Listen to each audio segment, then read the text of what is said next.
নমস্কার বন্ধুরা, তোমরা কি কোনোদিনও ভেবে দেখেছো যে ব্যাংক কীভাবে প্রফিট আর্ন করে, ব্যাংক কীভাবে কাজ করে? তো চলো আজকে আমরা এটাকে জানি।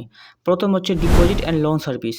আমরা যখন টাকা ব্যাংকে রাখি, FD, savings, current account, bank ওই টাকা কোথাও আইডালি রাখে না। তারা ওই টাকা দিয়ে বিজনেস, ইন্ডিভিজুয়াল, কোম্পানিদেরকে লোন দিয়ে দেয়, যেমন car loan, business loan, personal loan হতে পারে। এসব থেকে ব্যাংক টাকা আর্ন করে। সেকেন্ড হচ্ছে ইন্টারেস্ট ডিফারেন্স, যেটা ব্যাংকের মেন ইনকাম সোর্স।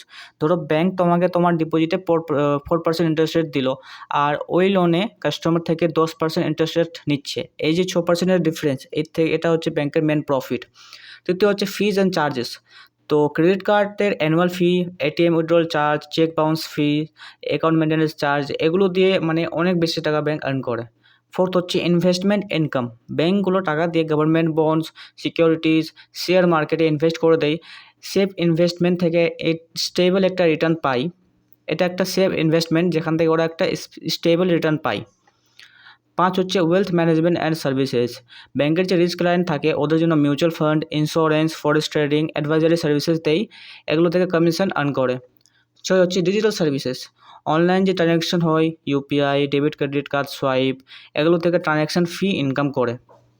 এটা ছিল ব্যাংকের কিছু ইম্পর্টেন্ট পয়েন্ট, যে কীভাবে ব্যাংক টাকা আর্ন করে। আশা করি তোমাদের ভিডিওটা ভালো লেগে হবে।